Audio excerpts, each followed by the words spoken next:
Oi, turma do livro Na Luz da Vitória, José Carlos de Luca, no capítulo 29, Abrir as Portas do Céu. Tem gente que quer ir para o céu, mas vive fazendo o que o diabo gosta. Chico Xavier. Consta que Chico Xavier costumava narrar a seus amigos pitoresca história de um homem que, ao desencarnar, apesar de ser bastante religioso, foi parar nas regiões espirituais inferiores por conta de seus deslizes morais, ficando assim frustrado quanto ao anseio de ser levado ao céu. Lá ele ficou por inúmeros anos, vagando em regiões de sofrimento, até que um dia, arrependido do mal praticado, ajoelhou-se e rogou a Deus que lhe tirasse daquele local e lhe permitisse trabalhar para o bem do próximo, a fim de que pudesse finalmente subir aos céus. Foi então que o espírito de muita luz surgiu-lhe a visão e disse: se você quer realmente ir para o céu, haja no inferno como se estivesse no céu, e o céu o ajudará. A partir desse conselho, o homem arrependido mudou seu comportamento. Quando via dois espíritos brigando, tentava reconciliá-los. Quando via alguém ferido, buscava dar-lhe remédio. Quando encontrava alguém nervoso e irritado, procurava agir com calma e paciência. Quando alguém o acusava, buscava sua paz no perdão. Fez-se companhia dos solitários, amigo dos equivocados, irmão dos sofredores. E foi assim que suas boas ações chegaram ao conhecimento do chefe daquela região do mal, chamado a depor para explicar seu estranho comportamento. O homem, agora renovado, afirmou que essa seria a sua conduta dali por diante, que outra coisa não queria fazer a não ser ajudar os outros. O representante das trevas, com um olhar enigmático, disse-lhe que o inferno não se prestava àquilo, que ele estava perturbando as leis daquele lugar e que, por tal razão, ele seria expulso dali e foi parar no céu. Aí está uma história que merece a nossa reflexão, não apenas para nos alertar quanto ao nosso destino depois da morte, mas, sobretudo, para o destino que estamos escolhendo todos os dias. Eu tirei 2 lições para mim, as quais gostaria de dividir com você. 1. Cada um está onde se colocou. Na história contada, o homem não foi para as regiões felizes do mundo espiritual, porque seus atos aqui, na experiência física, em sua grande maioria, acabaram trazendo infelicidade para o próximo.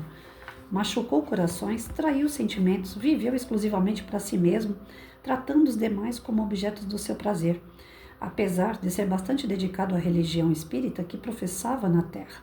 Recordo as palavras de Jesus já citadas nesse livro. Nem todo aquele que me diz Senhor, Senhor entrará no reino dos céus, mas sim aquele que pratica a vontade do meu Pai, que está nos céus. O irmão da história contada por Chico foi um ouvinte da palavra, não um praticante. O conjunto de seus atos o levou a uma região espiritual equivalente ao padrão do seu comportamento, e tal fenômeno ocorre não apenas no momento da desencarnação, mas já aqui, em nossa esfera física. Cada um de nós está vivendo uma realidade espiritual diferente, compatível com o nível de energia produzido pelo seu modo de viver. Cada um está onde se colocou, com os seus atos, pensamentos e palavras. No 2. Mude por dentro para mudar por fora. Quando o homem pede a Deus para deixar o inferno, o espírito de luz que o atende não o transfere imediatamente, mas dá a ele a senha capaz de fazer isso. Haja no inferno como se estivesse no céu, e o céu o ajudará. Muitas vezes desejamos que a situação exterior mude, para que nós mudemos depois, e dizemos algo como: se eu tivesse um trabalho melhor, eu seria um excelente empregado. Se eu tivesse uma família bacana, eu seria mais legal em casa. Se eu vivesse no exterior, eu poderia trabalhar até de garçom. Se eu não fosse doente, eu faria alguma coisa boa para as pessoas. Se eu fosse rico, eu ajudaria os pobres. Essas atitudes apenas nos deixam no inferno da inércia e do comodismo. A chave da felicidade é agir positivamente quando a situação for negativa. É no meio da adversidade que podemos mostrar o nosso valor. Eu vejo o exemplo do nosso Chico Xavier, que teve muitos problemas em sua vida. Ficou órfão aos 5 anos, teve uma infância com muitas privações, experimentou inúmeras enfermidades ao longo da existência, enfrentou preconceitos de toda a ordem, pois, como médium, foi acusado de louco e charlatão. Chico Xavier viveu muitos infernos, mas agiu em todos eles como se estivesse no céu.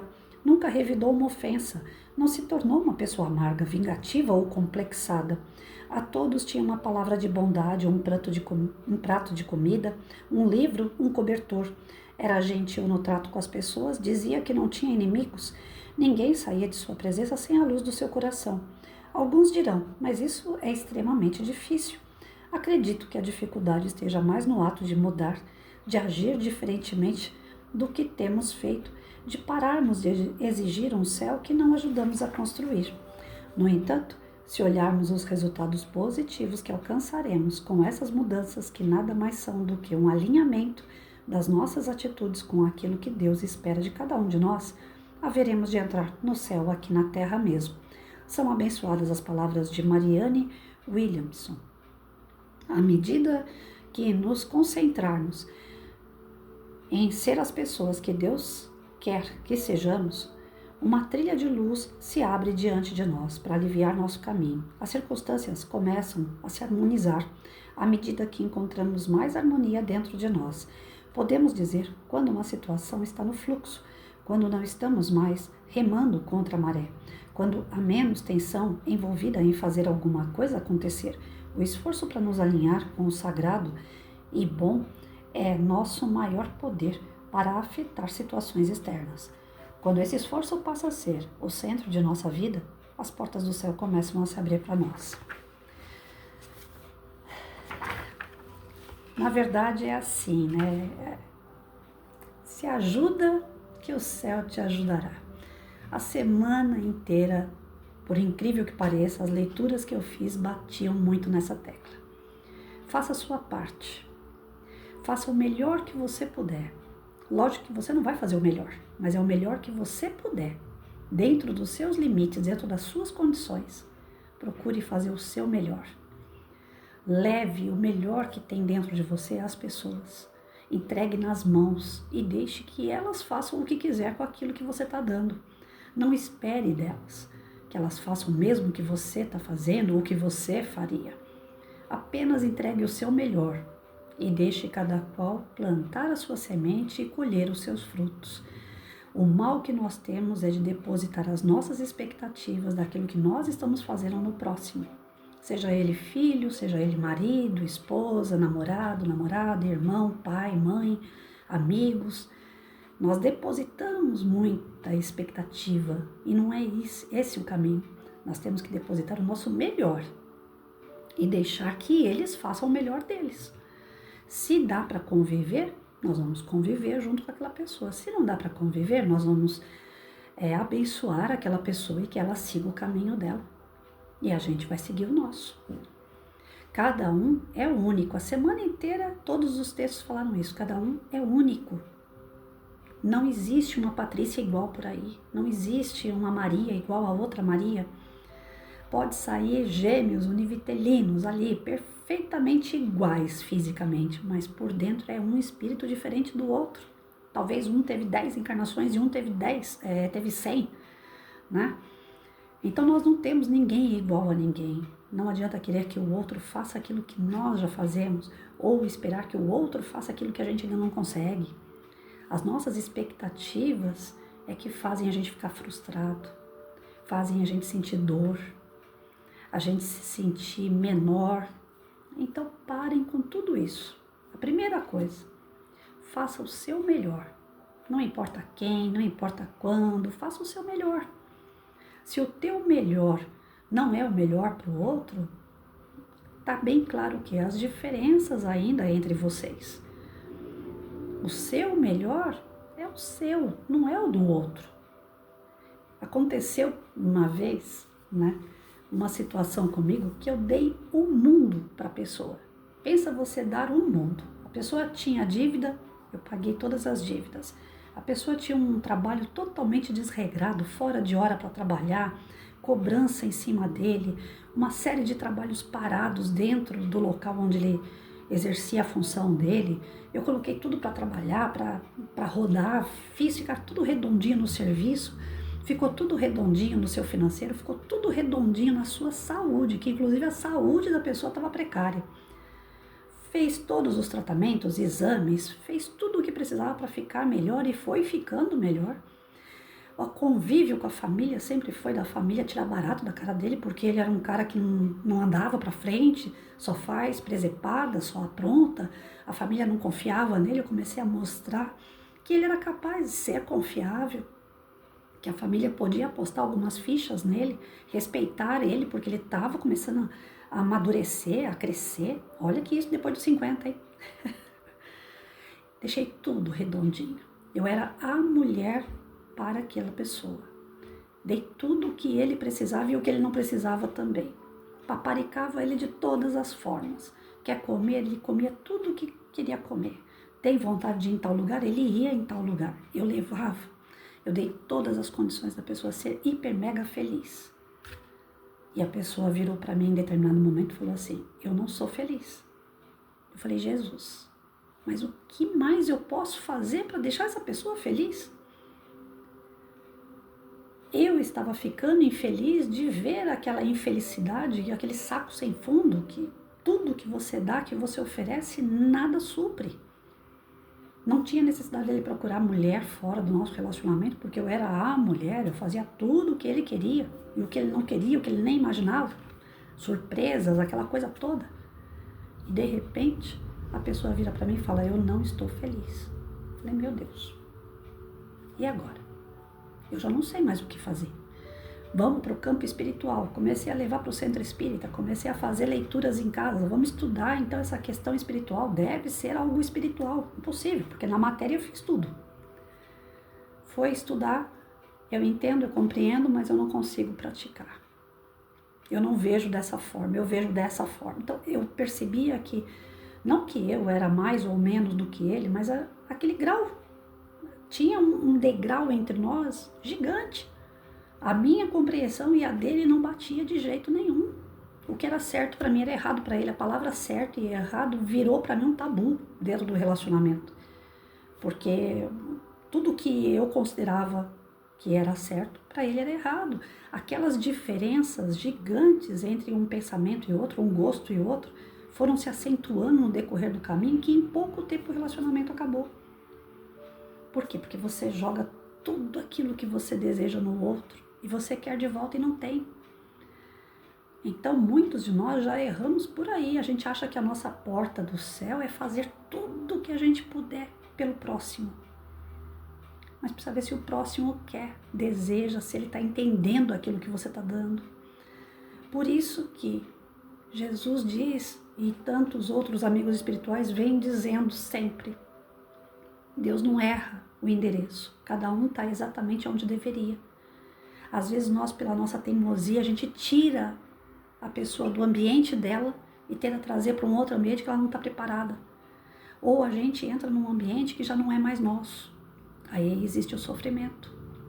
Então nós é que nos impomos, nós nos colocamos em situações que trazem infelicidade. Não são os outros que trazem infelicidade para nós. Somos nós mesmos que escolhemos errado.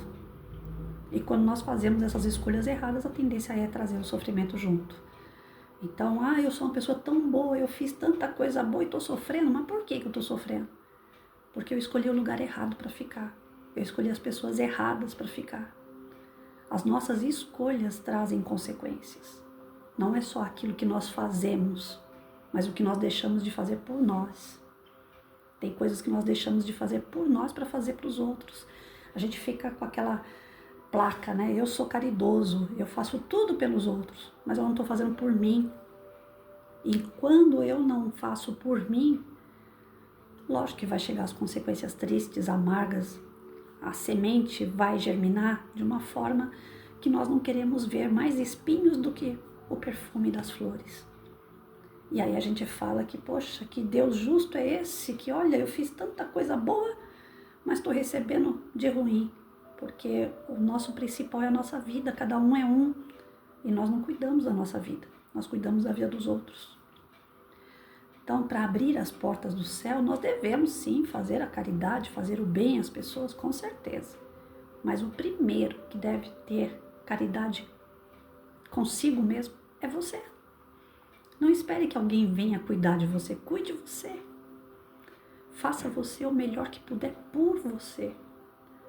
Se agrade. Uma vez eu assisti uma palestra dizendo assim, quando você vai fazer a compra, um perfume que seja para você, aí a vendedora fala, é para presente? Como é você que está comprando o teu perfume? Você fala assim, não, não é para presente não, eu já vi, é para mim.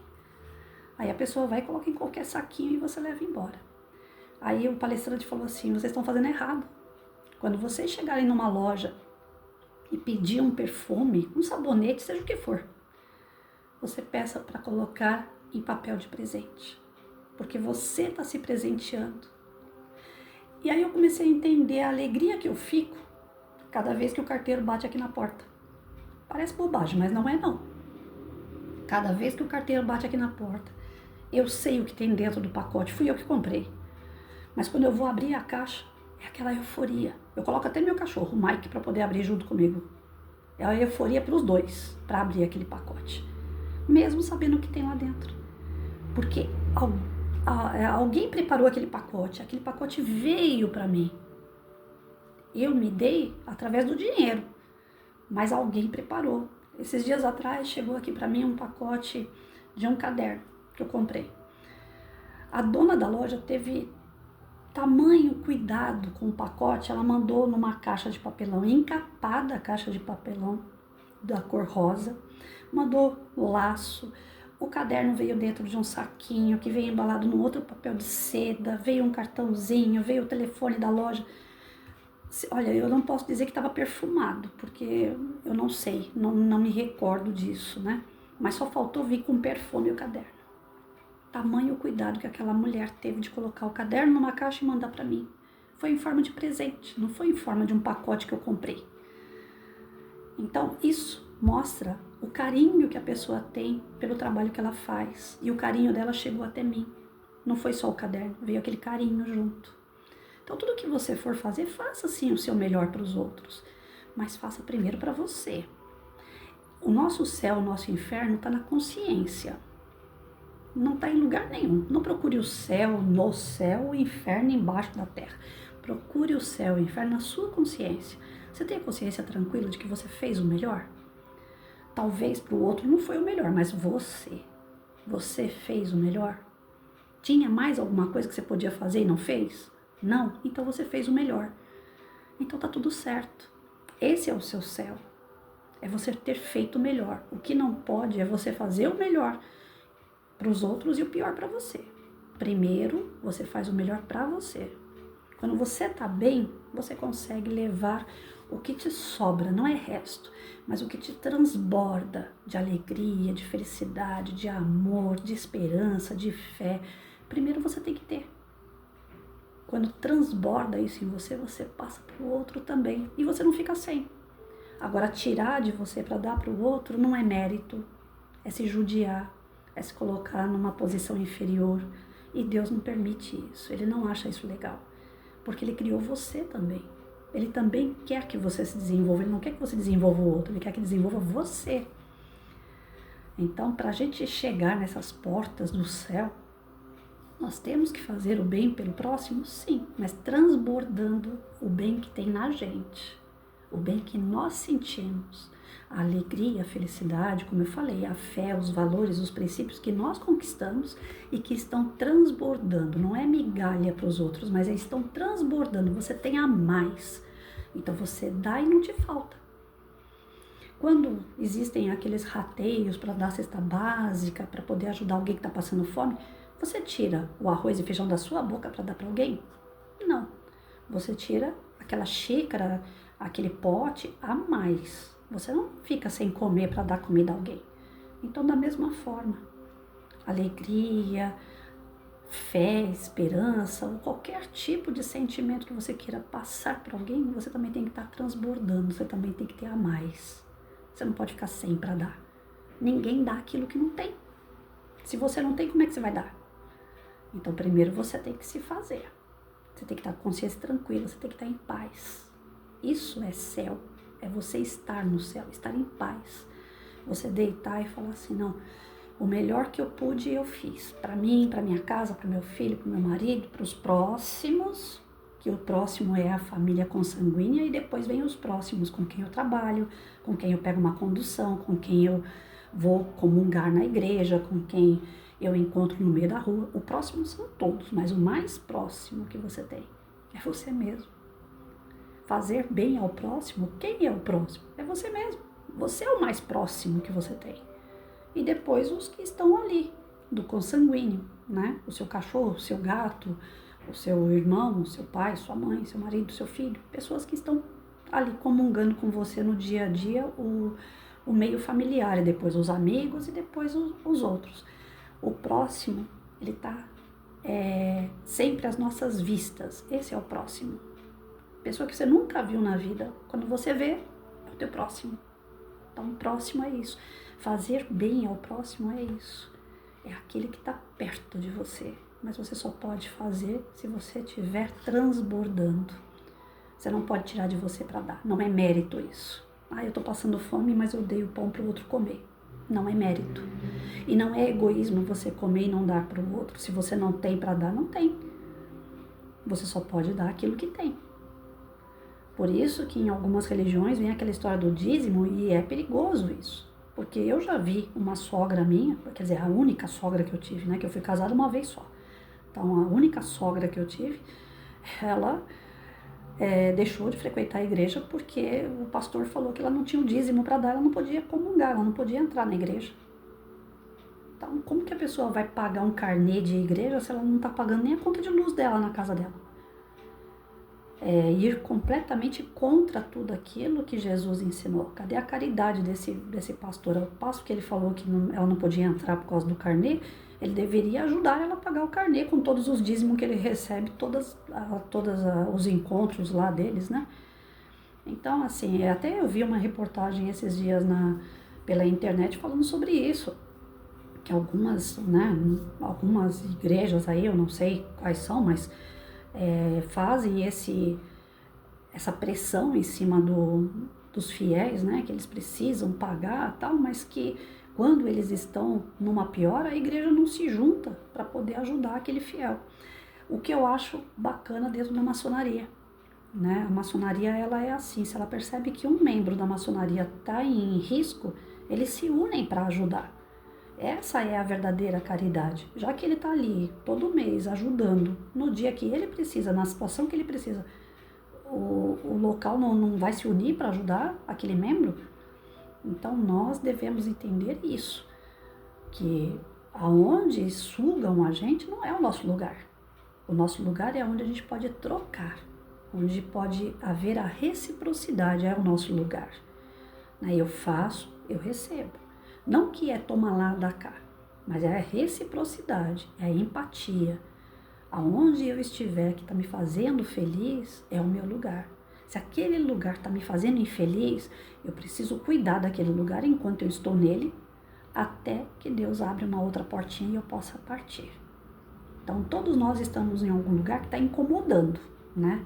Eu estou no lugar da doença, a doença me incomoda às vezes, tem outro que está incomodado porque o marido bebe, o outro está incomodado porque tem um filho problemático, o outro está incomodado porque o emprego está, né, na berlinda. Cada um tem um inferninho próprio, mas a gente só vai ficar nele enquanto a gente não aprender a lidar com ele. Porque a hora que a gente aprender a lidar com esses inferninhos, na verdade eles vão se tornar o nosso céu. Vai ser a nossa lição aprendida, vai ser a nossa vitória lá no final. Como o livro todo vem falando, né? A respeito da luz da vitória. Qual é a luz da vitória? É a nossa conquista moral, nossa conquista espiritual. Passar por todas as tormentas, analisar tudo aquilo que nós passamos, aprender com os nossos erros, aprender com os erros alheios e nos tornar pessoas, seres mais compreensivos, mais de luz, mais não tementes a Deus, mas mais amorosos ao nosso Pai, entendendo que nós não estamos aqui a passeio, mas sim para um aprendizado que vai nos levar para um grau maior. Isso é a nossa vitória, é a gente conseguir subir esses degraus, né, com honra, com dignidade, chegar lá no final e falar assim: Senhor, eu honrei o teu nome, eu posso ser chamado de filho de Deus, porque eu tenho essa dignidade, porque eu tenho esse merecimento. Muitos querem ser chamados de filhos de Deus sem merecimento nenhum. Nós temos a centelha de Deus dentro da gente e a gente faz a maldade alheia, a gente faz o inferno na vida dos outros. Aonde que eu posso ser chamado de filho de Deus desse jeito? Não. Aonde eu passar, se eu deixar centelhas de luz, se eu deixar um pouco de saudade por onde eu passar, se eu deixar um pouco de lembranças por onde eu passar, sinal que eu passei bem, sinal que eu consegui atingir os objetivos que Deus me colocou ali. Então não tenhamos medo de fazer o bem, não é para deixar de fazer, mas faça aquilo que te transborda, faz aquilo que te faz bem, que não vai te deixar mal. Porque ao contrário dessa experiência que eu tive, eu saí muito mal, eu perdi 13 quilos, porque eu me dei tanto e não era o que a pessoa queria. Eu jamais ia fazer aquela pessoa feliz, porque o que ela queria eu não tinha para dar. Eu já tinha passado daquelas fases que ela estava. Então eu jamais ia atingir de novo aquele grau. Quando a gente dá um passo para frente, dificilmente a gente volta atrás. É uma pessoa que já entendeu que beber faz mal, ela não vai beber. Uma pessoa que já entendeu que fumar faz mal, ela não vai pegar o cigarro. Então, quando a gente dá um passo à frente, a gente não volta. É muito difícil, né? Eu falo, pessoas que estão se recuperando de vício, as pessoas dizem assim, eu não posso dar a primeira tragada que eu volto a fumar, eu não posso beber um primeiro gole que eu volto a beber. Eu acho que é mais a fragilidade da pessoa do que o desejo. Ela não tem o desejo de beber e de fumar de novo. Eu acredito que seja mais aquele lado frágil. O pensamento dela é frágil e faz ela agir daquela forma. Não desejo. Eu não acredito que a pessoa que deixou de beber e fumar tenha vontade de beber e fumar. Eu acredito que tenha medo. E o medo faz, às vezes, regredir. Depois que você tem certeza do que é certo e o que é errado, depois que você tem certeza daquilo que você quer, você não volta atrás. Isso é uma questão de vontade. Eu fiz uma palestra há pouco tempo falando sobre a boa vontade e a má vontade. Quando você tem a boa vontade, não tem quem te segure. Seja o que for que vier pela frente, você passa e você atinge aquilo que você quer. A boa vontade, ela leva a gente à elevação espiritual. Mas tem que ter muito boa vontade, né? Então aqui a gente aprende que as portas do céu, elas estão dentro de cada um de nós. Nós é que vamos ter que abrir essas portas aí através das nossas atitudes boas. E não só no querer, só saber. Não adianta nada estudar e não praticar. A gente vai praticar para que a gente atinja essa consciência tranquila. Mas sempre medindo, dosando, que não seja demais essa prática ao ponto de tirar aquilo que é teu. Isso não é mérito. Tirar da onde não tem para dar não é mérito. Você só pode dar aquilo que te transborda. Então estude bastante, aprenda bastante, tenha em você as coisas boas para que você possa transbordar isso, para que você possa passar para as pessoas, que elas sintam em você essa energia gostosa, o seu conhecimento possa iluminar o conhecimento do próximo, mas jamais você se diminuir por alguém, quem quer que seja, porque isso não é mérito. Então nós temos o nosso céu, o nosso inferno na nossa consciência. Analise bem que tipo, de pensamento você tem. O teu pensamento, ele te liga ao céu ou ao inferno. As suas ações dizem quem você é.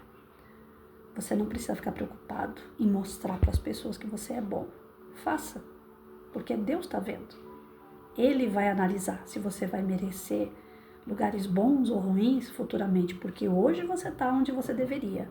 Se é lugar bom ou ruim, é de acordo com o seu pensamento, a sua evolução, o seu merecimento, é de acordo com as suas sementes que você plantou.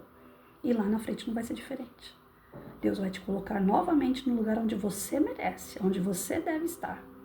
Então ninguém está no endereço errado.